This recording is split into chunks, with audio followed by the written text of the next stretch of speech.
يا سلام يا سلام،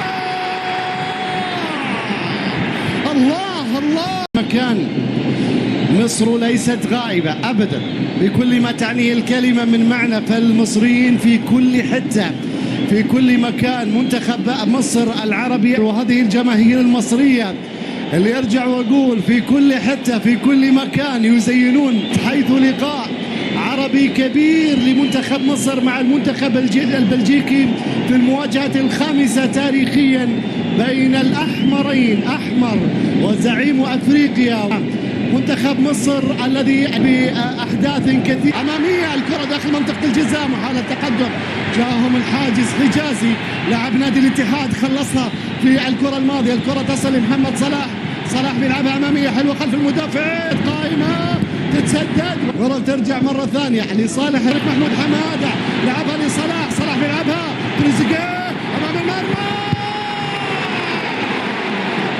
حلوة حلوة يا تريزيجيه وحلوة يا كورتوا. الجزاء محاولة التقدم، رايح تسلل أو الكرة تستلم بيلعبها وتعود مرة ثانية، ما فيها تسلل. فيستل بيلعبها مرة ثانية كرة ومحاولة خطيرة المنتخب البلجيكي، جراسكو على الجهة اليسرى، فيستل منتخب دي بروين بيلعبها أمامية داخل منطقة الجزاء. برافو طارق، برافو برافو برافو برافو ابن الزمالك اهو، خلصها في اللقاء. أشرف فخر العرب، عالية عرضية، الهجمات كلها عن طريقه. لا وراء، يا سلام يا سلام يا سلام يا سلام، قدم لاعب مميز يجيك لاعب. دي بروين بيلعبها عالية وتريزيجيه بيعيدها ليه طارق في منتصف الملعب. يا سلام يا سلام، الله الله الله على المنتخب المصري، على عداء، على تناغم.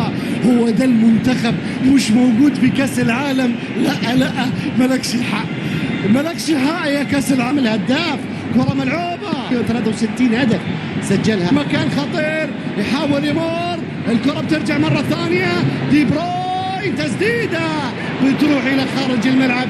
كرة ثانتي في اللقطة الماضية، ثاتي في اللقطة الماضية، إصابة كراسكو. هذا ثاتي اللي أمامكم اللي سدد الكرة الماضية واللي علت العارضة وراحت إلى خارج الملعب، لاعب ليستر سيتي 24 سنة. هذه مباراة الدولية والحمد لله أن مصر سجلت في على مر زمن. دي بروين كرة رجعت مشيها أمام المرمى، هم